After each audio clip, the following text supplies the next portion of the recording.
تین چیزیں گناہوں کا کفارہ ہیں۔ فَإِسْبَاغُ الْوُضُوءِ فِي الصَّبَرَاتِ، جھاڑے میں ٹھنڈے موسم میں پورا وضو کرنا ہے، مکمل اہتمام کے ساتھ وضو کرنا موسم سرما میں، یہ گناہوں کو مٹا ڈالتا ہے۔ اور دوسری چیز ارشاد فرمائی وَإِنْتِظَارُ الصَّلَاةِ بَعْدَ الصَّلَاةِ، ایک نماز کے بعد دوسری نماز کا انتظار کرنے بیٹھ جانا کہ عصر پڑھ لی اب مغرب پڑھ کے جائیں گے، مغرب پڑھی اب عشاء پڑھ کے جائیں گے، تو ایک نماز کے بعد دوسری نماز کا انتظار۔ حضرت عبداللہ ابن عباس رضی اللہ تعالیٰ عنہ فرماتے ہیں کہ حضور فرماتے ہیں کہ میں نے اپنے رب کی زیارت کی۔ حضرت عبداللہ ابن عباس فرماتے ہیں کہ میرا گمان ہے کہ یہ حضور کسی خواب کی کہانی سنا رہے ہیں۔ تو ارشاد فرمایا کہ جب میں نے اپنے رب کی زیارت کی تو میرے رب نے مجھے کہا کہ یہ فرشتے جو ملائے اعلیٰ میں بحث کر رہے ہیں یہ کس امر میں گفتگو کر رہے ہیں، فرشتے کسی معاملے میں تکرار کر رہے تھے، تو ان کی گفتگو کس عنوان سے ہے؟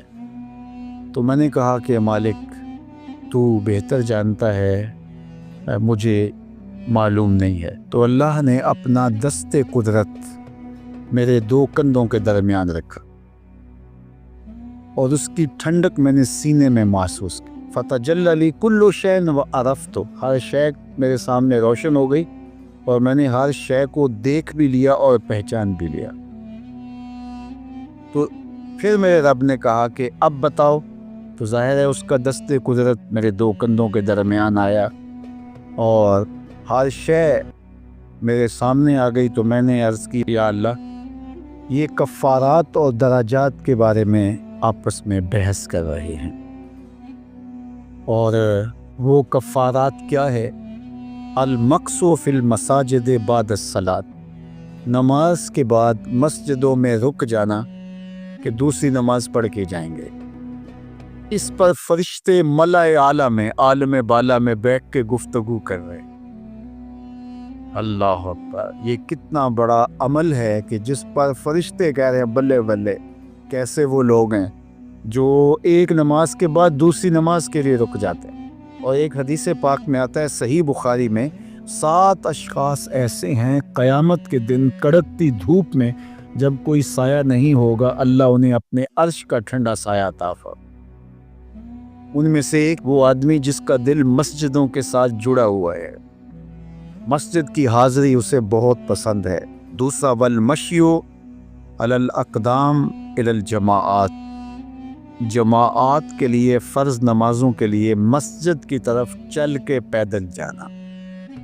ہر قدم کے بدلے میں درجے بلند ہوتے اور گناہ معاف ہوتے ہیں۔ اللہ اکبر۔ یہ طلب کی گئی کہ دعا کیجئے کہ میرا گھر مسجد سے نیڑے ہو، تو کہا نہیں، تم جتنے قدم چل کے آتے ہو اتنے تمہارے گناہ معاف ہوتے، اتنا ہی تمہیں ثواب ہوتا ہے۔ تو یہ چل کر کے آنا گناہوں کا کفارہ ہے۔ تیسری چیز ارشاد فرمائی کہ وَإِسْبَاغُ الْوُضُوءِ فِي الْمَكَارِهِ، مشکل صورتحال میں وضو پورا کرنا۔ اور وہ سردیوں کے اندر مشکل ہوتا ہے کہ پانی بہت ٹھنڈا ہے، تو اس وقت بندہ کہتا ہے چلو ایک دفعہ بھی گزر ہو جائے گی، اگر ایک دفعہ بھی چہرہ دھو لیں گے وضو تو ہو جائے گا، لیکن سنت طریقے سے 3 بار ہی دھونا، اور 3 بار ہی جو ہے وہ پاؤں دھونے، اور 3 بار ہی باقی اعضاء دھونے، تو یہ مشکل ہوگا وضو میں ٹھنڈے پانی سے۔ تو بہرحال مشکل میں وضو جو بندہ کرتا ہے تو اللہ کے لیے کر رہا ہوتا ہے۔ اللہ اکبر۔ تو اللہ تعالیٰ کو یہ بڑا پسند ہے، اس سے اللہ گناہ ختم کر دیتا ہے۔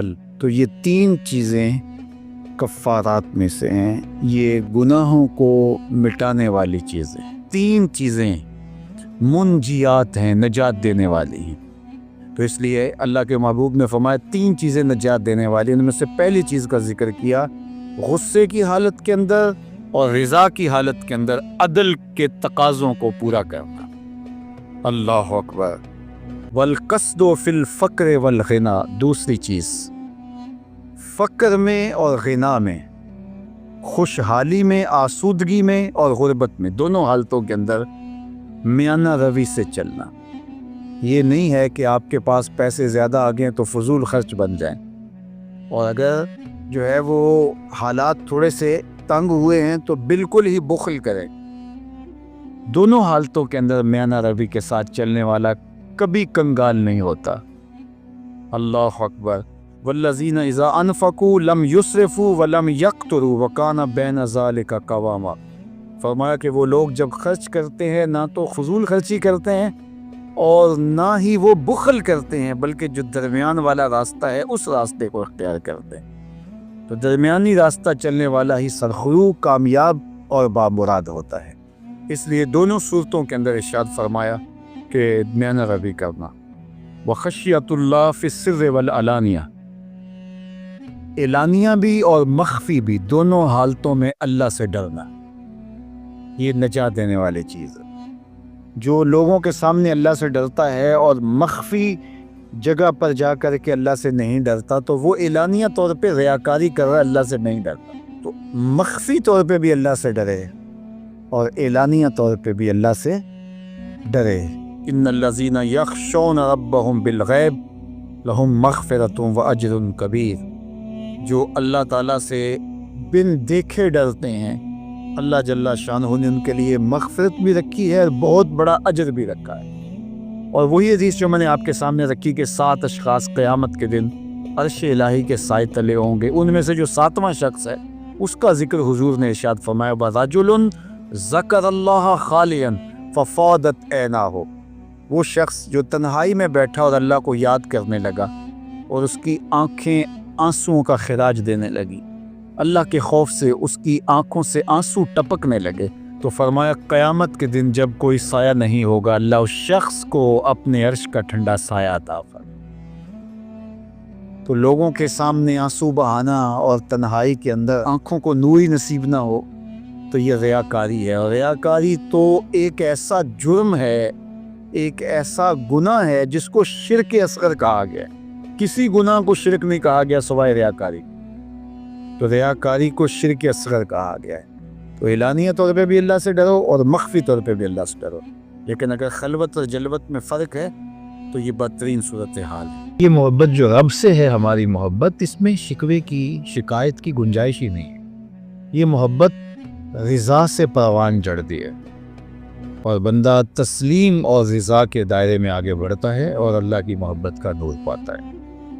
اور خشیت جو اس کے اوپر طاری ہوتی ہے وہ بھی بوجہ محبت ہوتی ہے کہ میں اللہ جل شانہ سے پیار کرتا ہوں تو وہ مجھ سے روٹ نہ جائے، تو پھر اس کے احکام کی بجا آوری، اس کے احکام کی تعمیل اور اس کے بتائے ہوئے طریقے حیات کے مطابق زندگی کا بسر کرنا، یہ لازم حیات بن جاتا ہے۔ تو یہ محبت اپنے تمام تقاضوں کے ساتھ پھر پروان چڑھتی ہے۔ تو اللہ سے محبت یہ ہے کہ اس کے احکامات کو تسلیم کیا جائے اور ان پر عمل پیرا ہوا جائے، اور اس محبت کو اتنا خالص رہنا چاہیے کہ اس کے اندر کوئی ذاتی غرض کسی بھی صورت کے اندر جو ہے وہ شامل نہ ہونے پائے۔ یعنی وہ اپنی محبت کو بندے سے، جس محبت کا وہ مطالبہ کرتا ہے اور جس چیز کا وہ متقاضی ہے بندے سے، وہ ایسی محبت ہے جس کے اندر ایک ذرے کے برابر بھی ملاوٹ جو ہے وہ اللہ برداشت نہیں کرتا۔ اور یہ بات میں آپ کو بتاؤں کہ سب اس دنیا کے اوپر جتنے بھی ہم گناہ کرتے ہیں، صرف ایک گناہ کو ہی شرک کہا گیا ہے، شرک اصغر۔ شرک کے علاوہ، حقیقی شرک کے علاوہ اگر کسی گناہ کو شرک کہا گیا ہے تو وہ ریا کو کہا گیا ہے۔ ریا میں انسان اس عمل میں کسی بندے کو شریک کرتا ہے، یعنی کسی بندے کی رضا جوئی کے لیے، کسی بندے سے کچھ غرضیں سمیٹنے کے لیے، اور کسی بندے کی خوشنودی کے لیے، یا اپنے نفس کو اس میں شامل کر کے وہ ریا کے ذریعے سے اپنے عمل کو ملوث کرتا ہے، تو وہ عمل پھر خالص نہیں رہتا۔ تو صرف جو شرک اصغر کہا گیا اعمال میں سے، وہ ریا کو کہا گیا، اور یہ ایک رائی کے دانے کے برابر بھی قابل قبول ہے۔ اللہ اکبر۔ اللہ کے محبوب کی خدمت میں ایک صحابی حاضر ہوئے تو انہوں نے عرض کی، یا رسول اللہ صلی اللہ علیہ وسلم، ایک شخص جہاد کرتا ہے اعلاء کلمت الحق کے لیے، لیکن اس کے دل میں یہ بات بھی ہے کہ میری شہرت اور ناموری بھی ہو جائے گی، تو کیا اس کا یہ عمل قابل قبول ہے؟ تو اللہ کے اس کو کوئی اجر ملے گا؟ تو حضور نے ارشاد فرمایا، فلا شیء لہ، اسے کوئی اجر نہیں ملے گا۔ تو یہ سمجھے کہ میں اپنی جو گفتگو ہے اس کو صحیح طرح سے حضور کے سامنے عرض نہیں کر پایا، تو انہوں نے خود دوبارہ دوہرا کے کہا حضور اس کا مقصد اللہ کے جھنڈے کو بلند کرنا، اعلاء کلمت الحق اور دین کے پرچم کو اونچا کرنا ہے، اور اس کے لیے اس نے اپنی متاع جاں وار دی، قربان کر دی اپنی زندگی۔ لیکن اس کے دل کے گوشے میں یہ بات بھی تھی کہ چلو میری شہرت اور ناموری بھی ہوگی، تو کیا اس کو اس عمل کا جو اس نے اپنی جان واری ہے صلہ ملے گا؟ تو اللہ کے محبوب نے ارشاد فرمایا فلا شیء لہ، اسے کوئی اجر نہیں۔ تو یہ پھر پریشان ہوئے، تو تیسری مرتبہ انہوں نے پھر کہا حضور اس کا مقصد اللہ کے دین کے پرچم کو بلند کرنا، اللہ کے دین کے جھنڈے کو اونچا کرنا اور سربلندی اسلام ہے، لیکن یہ بات ضمن میں ہے کہ چل جب یہ ہوگا تو ساتھ یہ بھی تو ہوگا ہی ہوگا۔ تو حضور نے پھر فرمایا فلا شیء لہ، اسے کوئی اجر نہیں ملے گا، اور پھر اس کو وضاحت کرتے ہوئے فرمایا کہ اللہ صرف اسی عمل کو قبول کرتا ہے جو اس کی رضا کے لیے کیا ہے۔ تو جس عمل کے اندر ایسی شرکت ہو جائے جس سے نفس کی پرورش ہو، خواہشات، تو وہ اللہ تعالیٰ اس حوالے سے بہت غیرت رکھتا ہے، اور یہ بہت بڑی بات ہے۔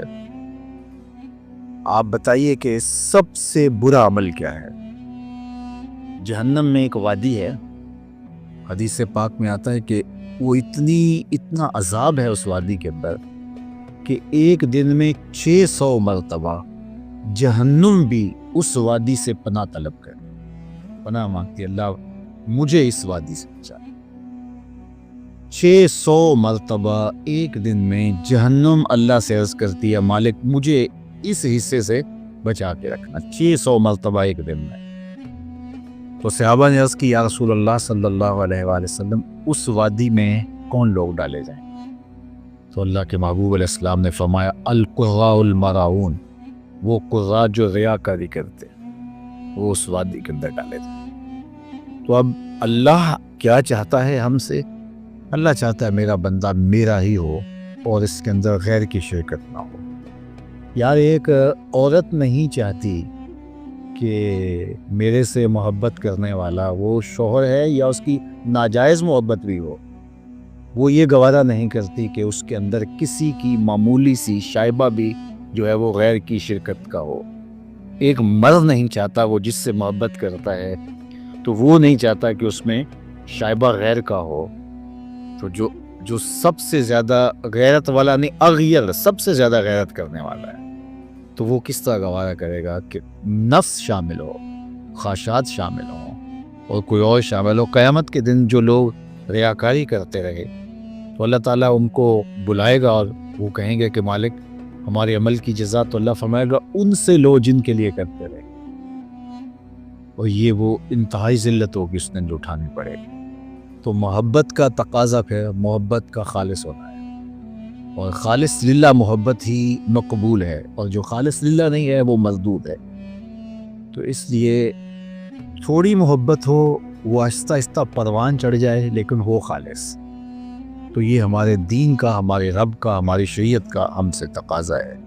فرمایا والذین آمنوا اشد حبا للہ، جو ایمان والے ہیں وہ اللہ سے ٹوٹ کے پیار کرتے ہیں، اور محبت ان کی اس مقام پہ، اس درجے پہ ہے کہ وہ اس محبت میں کسی اور کو خاطر میں نہیں لاتے۔ باقی جو محبتیں ہیں وہ اللہ کی محبت کی ہی صورتیں ہیں، اللہ کی محبت کی ہی شکل ہیں، کیونکہ کل منسوب الی محبوب محبوب، عربی کا ایک مقولہ ہے، جو محبوب کی طرف چیز منسوب ہو وہ بھی محبوب ہوتی ہے، تو وہ اصل محبوب کی محبت کا ہی عکس ہوتا ہے، محبوب کی محبت کا ہی ایک رنگ ہوتا ہے۔ تو وہ پھر وہ شریعت اس کی اجازت دیتی ہے، شریعت کہتی ہے کہ میری محبت کی آپ کو تکمیل یہاں سے ملے گی۔ مثال کے طور پہ حجر اسود ہی ہے، تو یہ اللہ کی محبت کا روپ ہے، اس کو چومنا، اس کے بارے میں کہا گیا کہ یمین اللہ، جو حجر اسود ہے یہ اللہ کا دایاں ہاتھ ہے، اللہ اکبر۔ تو جس نے حجر اسود کو چوما گویا اس نے رب سے مصافحہ کیا۔ یمین اللہ، اللہ کا دست راست، اس کا دست کرم، اللہ اکبر۔ تو پھر اب مجھے اور آپ کو سمجھ آتی ہے کہ ہم وہاں جا کے بے چین کیوں ہو جاتے ہیں۔ وہ کشش کیوں ہوتی ہے؟ بعض کا تن مزدہ کے اندر بھی جان آ جاتی ہے اور وہ آگے جو ہے وہ بڑھنے کو بے چین ہو جاتا ہے، اس لیے کہ اس نے دست کرم بڑھایا ہے کہ آؤ مجھ سے مسافہ کرم۔ اللہ اکبر۔ تو یہ اس کی محبت کا عکس ہوا، ورنہ اسلام نے تو پتھروں سے دور کیا ہے۔ آپ اسلام کا مزاج پڑھیں، اسلام نے پتھروں سے بندوں کو دور ہٹایا ہے، لیکن اس پتھر کے نیڑے کیا جا رہا ہے، جو پھر اس کی محبت کا جو بھی عکس ہوگا۔ پتھروں سے دور ہٹایا ہے، لیکن کہا کہ جب تم میرے گھر کا طواف کر لو تو 2 رکعت وہاں پڑھو جہاں میرے محبوب کے قدم لگے، مقام ابراہیم پہ 2 نفل پڑھو۔ پتھروں سے دور ہٹایا، اس پتھر کے نیڑے سجدہ کرنے کی ترغیب، پتھروں سے دور ہٹایا، لیکن کہا صفا مروہ پر جو ہے وہ دوڑ لگاؤ۔ تو یہ وہ پھر جو چیزیں منسوب ہوں گی رب کے ساتھ، تو پھر ان کی محبت اللہ کی محبت ہوگی۔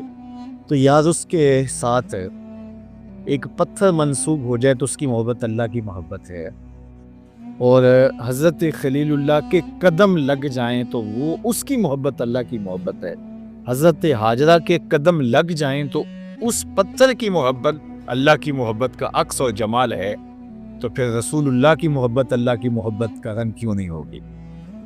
تو پھر اللہ اور اس کے رسول کی محبت ایک ہی محبت ہے۔ تو اللہ اور اس کے رسول سے محبت کرنے کی پھر ترغیب ہمیں شریعت میں جو ہے وہ ملتی ہے، تو پھر اللہ اور اس کے رسول سے شدید محبت یہ تقاضا ایمان ہے، اور اللہ ہم سے چاہتا ہے کہ ہم اس سے بھی پیار کریں، اس کے محبوب سے بھی پیار کریں، اور اس کے محبوبوں سے بھی پیار کریں۔ اللہ اکبر۔ اور اللہ تعالیٰ جل شانہ تو ان نسبتوں کی تکریم کا بھی حکم دیتا ہے کہ جو انبیاء کے ساتھ، اس کے برگزیدہ بندوں کے ساتھ جڑی ہیں اور ان سے دور کی نسبت پیدا ہوئی ہے، تو ان کی بھی تعظیم اور ان کی تکریم کا بھی شریعت اسلامیہ میں درس دیا گیا۔ تو اللہ جل شانہ ہمیں اپنی سچی محبت کا جمال عطا کرے۔